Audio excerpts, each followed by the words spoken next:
اور بھاگنے دوڑنے کا حکم دیا گیا ہے فسعوا الی ذکر اللہ میں، تو یہ معمور بھی ہوا۔ تو اب معمور بھی کی ذات میں تو کوئی حسن نہیں پایا جاتا، بھاگنے دوڑنے میں کوئی حسن نہیں پایا جاتا ہے، لیکن یہ جناب والا بھاگنے دوڑنے کا حکم کیوں دیا گیا ہے؟ نماز کے لیے۔ تو نماز تو ہے نہیں ہے حسن ہونے پر مشتمل، تو نماز کی وجہ سے اب اس بھاگنے دوڑنے میں بھی کیا گیا؟ حسن آ گیا۔ تو یہ ایسا معمور بھی ہوا جس کی ذات میں تو حسن نہیں ہے لیکن حسن غیر کی وجہ سے آیا ہے۔ تو معمور بھی کا حسن ہونا دو اعتبار سے ہوگا، یا تو حسن اس کی ذات میں ہوگا یا پھر حسن غیر کی وجہ سے آیا ہوگا۔ تو جس معمور بھی کی ذات میں حسن ہو اس قسم کو کہتے ہیں حسن لذاتی ہی، اور جس معمور بھی کے اندر غیر کی وجہ سے حسن آیا ہو تو اس کو کہتے ہیں حسن لغیری، کیا کہتے ہیں اس کو؟ ثم المامور بھی، پھر معمور بھی فی حق الحسن، حسن کے حق میں، یا فی حق الحسنی، حسن ہونے کے حق میں، نوعان دو قسموں پر ہے، حسن بنفسہ، ایک حسن بنفسہ یا اس کو کہہ لو حسن لذاتہ، وحسن لغیرہ، اور دوسرا حسن لغیرہ۔ فالحسن بنفسہ، تو حسن بنفسہ کی مثال جیسے کہ اللہ پر ایمان لانا، اس لیے کہ حکم دیا گیا نہیں دیا گیا یا ایھا الذین آمنوا آمنوا باللہ، اور ایسے ہی جناب والا منعم کا شکر ادا کرنا یہ بھی معمور بھی ہے، ایسا معمور بھی ہے کہ جس کی ذات میں حسن ہے، اس لیے کہ اللہ رب العزت فرماتا ہے واشکروا لی، واشکروا لی، شکر معمور بھی ہو گیا نہیں ہو گیا، اور لی میرا، یعنی خدا فرماتا میرا، اور خدا کیا منعم حقیقی ہے، تو ہم منعم کا شکر ادا کرنا یہ بھی کیا معمور بھی، ایسا معمور بھی کہ اس کی ذات میں حسن پایا جاتا ہے۔ بس صدق، اور جناب والا اللہ رب العزت فرماتا قولوا قولا سدیدا، تم سچ بات کہو، کیا کہو؟ تو اب یہ سچائی یہ بھی کیا ہوگا؟ معمور بھی ہوگا، یہ ایسا معمور بھی ہے کہ سچائی کی ذات میں حسن پایا جاتا ہے۔ ایسے ہی جناب والا عدل کے تعلق سے فرمایا اعدلوا، عدل کرو، تو یہاں پر عدل کا معمور بھی ہے، تو اس عدل کی ذات میں حسن پایا جاتا ہے جناب والا۔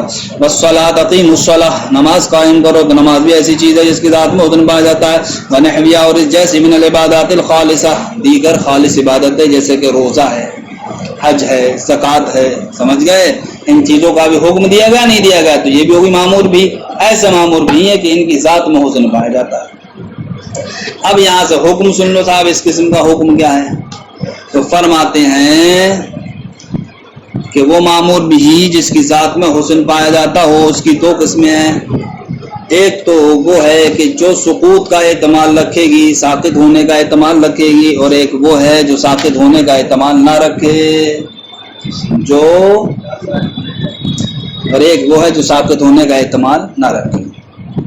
تو وہ معمور بھی جس کے ذات میں حسن ہوتا ہے اس کی دو کیفیتیں ہیں جناب والا، ایک تو وہ جو ساقط ہونے کا احتمال نہیں رکھتی، اور ایک وہ جو ساقط ہونے کا احتمال رکھتی ہے۔ مثلا نماز ساقط ہونے کا احتمال رکھتی ہے،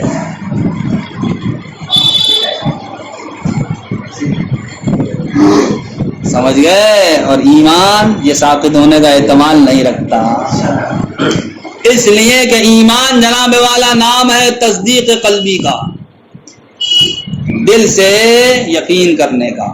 یہ دل سے یقین کرنا آپ سے کبھی ساقط نہیں ہوگا، ہر حال میں آپ مومن اسی وقت رہیں گے جبکہ آپ کو تصدیق قلبی رہے، اگرچہ آپ کی زبان پہ تلوار سر پہ رکھنے کی وجہ سے کلمہ کفر جاری کروایا جائے اور جاری ہو جائے، لیکن دل آپ کا ایمان پر ہی مطمئن ہے، آپ مومن ہیں۔ تو یہ تصدیق قلبی جو ایمان ہے یہ انسان سے ساقط نہیں ہوتا ہے، انسان سے ثابت نہیں ہوتا ہے، لیکن رہی اس کی ادائیگی ثابت ہو جائے گی صاحب۔ جب ہم ایمان لے آئیں گے تو اب جو حکم ہے ہم پر ایمان لانے کا وہ ثابت ہو گیا، لیکن نفس ایمان یہ ثابت ہونے والی شے نہیں ہے۔ اور رہا نماز، تو بتاؤ نماز ثابت ہو جائے گی یا نہیں؟ اس لیے کہ آپ نے نماز ادا کر لی، ثابت ہو گئی، نماز ادا کر لی، ثابت ہو گئی۔ تو وہ معمور بھی جس کی ذات میں حسن ہے اس کی دو کیفیتیں، دو کنڈیشن ہیں، یا تو وہ سقوط کا احتمال رکھے گی یا پھر وہ سقوط کا احتمال نہیں رکھے گی۔ اگر جناب والا وہ سقوط کا احتمال نہیں رکھتی ہے، سقوط کا احتمال نہیں رکھتی ہے، تو جناب والا وہ تو ادا سے ہی کیا ہوگی؟ ثابت ہوگی۔ کیسے؟ ادا سے ہی ساقط ہوگی. اور جناب والا وہ مامور بھی کہ جو سقوط کا احتمال رکھتا ہے تو وہ دو چیزوں سے ساقط ہو جائے گا. ایک تو ادا سے ساقط ہو جائے گا اور دوسرا جناب والا عامر کی وجہ سے یا شریعت کی وجہ سے ساقط ہو جائے گا. عامر کے ساقط کرنے کی وجہ سے. مثلا نماز کا معاملہ ہے, ٹھیک, تو نماز انسان کے ادا کرنے کی وجہ سے بھی ساقط ہو جائے گی. اور اگر اس انسان نے کہ جس نے اس وقت میں نماز کو ادا نہیں کیا جو اس کے ذمے میں باقی ہے, لیکن آخری وقت میں جا کے وہ پاگل ہو گیا, کیا ہو گیا وہ, یا جناب والا وہ عورت جس نے ابھی ظہر کی نماز ادا نہیں کی تھی لیکن ظہر کے آخری وقت میں اسے حیض آ گیا, یا ظہر کے آخری وقت میں اسے نفاس آ گیا, سمجھے, تو اب ان صورتوں میں شریعت نے ان نماز کو ساقط کر دیا, نہیں کر دیا اس سے. تو دیکھو نماز جو اس کے ذمے میں واجب تھی یہ ساقط ہو گئی نہیں ہو گئی, کائے سے, اس کے اپنے عمل سے نہیں, عامر کی وجہ سے. کائے کی وجہ سے, تو فرماتے ہیں فحکم هذا النوع, اس قسم کا حکم یہ ہے کہ انہ اذا وجب علی العبد کا, جب ایسا مامور بھی جس کی ذات میں حسن ہو, جب بندے پر واجب ہو جائے اس کی ادا, لا یسقط الا بالاداء, تو وہ ساقط نہیں ہوگا مگر ادا سے ہی. وہذا فیما, یہ ان میں ہے, لا يحتمل السقوط, جو سقوط کا احتمال نہیں رکھتے ہیں. سمجھ گئے, جو چیزیں سقوط کا احتمال نہیں رکھتی ہیں وہ صرف ادا سے ہی ساقط ہوں گی.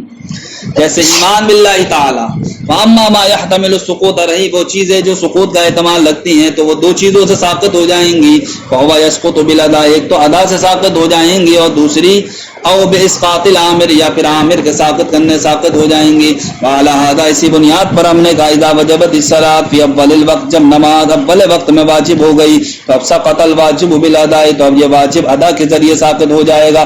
یا جناب والا باعتراض الجنون والحیض والنفاس فی آخر الوقت, یا پھر اس لیے نماز ساقط ہو جائے گی کہ اس کو جنون لاحق ہو گیا یا حیض لاحق ہو گیا یا نفاس لاحق ہو گیا وقت کے اخیری حصے میں. تو اب جناب والا شریعت مطہرہ نے یا عامر نے اس وقت کی نماز کو کیا کر دیا, اس سے ثابت کر دیا. ارے نماز تو آپ پر تبھی لازم ہوگی جب کہ آپ صحیح و سالم ہوگا اس وقت میں. آخر وقت میں جنون لاحق ہو گیا آپ کو اپنا ہی ہوش نہیں ہے, چل جائے گی نماز پڑھو گے. سمجھ گئے, نماز پڑھنے کا ہوش ہے لیکن خون نکل جاتا, اس میں ناپاکی کا حکم لگ گیا آپ پر, اب کیسے پڑھو گے. بے اعتبار, اس بات کا اعتبار کرتے ہوئے کہ ان الشرع اسقط عنہ, کہ شریعت نے ان عبادتوں کو اس سے ساقط کر دیا ہے. کب عند هذه العوارض, ان عوارض کے پائے جانے کے وقت. سمجھ گئے, ولا يسقط بضيق الوقت. اب یہ عبادت جو آپ پر لازم ہو گئی ہے تو ان عوارض کی وجہ سے تو ساقط ہو جائے گی, لیکن آپ کہو کہ تنگی وقت کی وجہ سے بھی عبادت ساقط ہو جائے کہ یار نماز تو پڑھنا چاہ رہا تھا لیکن یار اتنا ٹائم آ گیا کہ اب وقت بڑا تنگ رہ گیا ہے, 4 رکعت نہیں پڑھ سکتا میں, 2 ہی رکعت پڑھ سکتا ہوں, پھر ظہر کا وقت ختم ہو جائے گا. تو اب تم کہو کہ صاحب وقت تنگ ہو گیا کہ اس کی وجہ سے بھی نماز کیا ہوئی, ساقط ہو گئی, تو نہیں. تنگی وقت کی وجہ سے نماز ساقط نہیں ہوگی, اس لیے کہ تنگی وقت جناب والا نہ تو اس کی جانب سے تنگی وقت میں ادائیگی پائی جا رہی ہے, یعنی کہ تنگی وقت یہ عبادت کا ادا بھی نہیں ہے, اور تنگی وقت یہ شریعت کی جانب سے بھی نہیں ہے. ارے شریعت نے کہا تھا کہ نماز کے لیے وقت کو تنگ کر لینا, یہ تنگی وقت جناب والا, تنگی وقت کو آپ عبادت کو ادا کرنے کا نام دیں گے نہیں, یا تنگی وقت کو آپ یہ نام دیں گے کہ صاحب شریعت کی وجہ سے تنگی وقت ہو گیا, تو نہ جناب والا یہ عبادت کی ادائیگی کا نام ہے تنگی وقت, نہ شریعت کی جانب سے جناب والا تنگی وقت ہوا ہے یہ, بلکہ اس کی خود کوتاہی کی وجہ سے وقت تنگ آ گیا. لہذا تنگی وقت کی وجہ سے اس وقت کی ادائیگی ساقط نہیں ہوگی, بلکہ وہ ادا قضا کی صورت میں بدل جائے گی, قضا لازم ہوگی. ولا يسقط بضيق الوقت, اور وقت کے تنگ ہونے کی وجہ سے عبادت ساقط نہیں ہوگی. وعدم الماء, پانی نہ ہونے کی وجہ سے بھی عبادت ساقط نہیں ہوگی. آپ کہو کہ پانی نہ ہونا یہ عذر ہے اس لیے میں نماز نہیں پڑھ رہا ہوں, نہیں, پانی نہیں ہے تیمم کر نماز پڑھ. سمجھ گیا, آپ کہو کہ صاحب مجھ پر لباس نہیں ہے جس کپڑوں کو پہن کر نماز پڑھوں لہذا نماز مجھ سے ساقط ہو گئی, نہیں, نماز ساقط نہیں ہوئے گی, اس لیے کہ لباس نہیں ہے تو ایسی پڑھ لے, کر لے ایسی پڑھ لے. اب اگر مجمع عام میں ہے بیٹھ کے پڑھ لے, اور اگر مجمع عام میں نہیں ہے تو کھڑے ہو کے پڑھ لے. سمجھ گئے, لیکن یہ عبادت جناب والا ادا کرنے سے ہی ساقط ہوگی, اس میں یہ نہیں کہہ سکتا کہ صاحب شریعت کی جانب سے ایسا معاملہ ہو گیا. سمجھ گئے؟ شریعت کی جانب سے جو حوادث تھے وہ اوپر بیان کر دیے گئے. جنون لاحق ہوتا تو ساقط ہو جاتی، حیض آ جاتا تجھے تو ساقط ہو جاتی، نفاذ آ جاتا تو ساقط ہو جاتی. وعدم الماء، پانی نہ ہونے کی صورت میں نماز ساقط نہیں ہوگی، عبادت ثابت نہیں ہوگی. واللباس، اور لباس نہ ہونے کی صورت میں بھی عبادت ساقط نہیں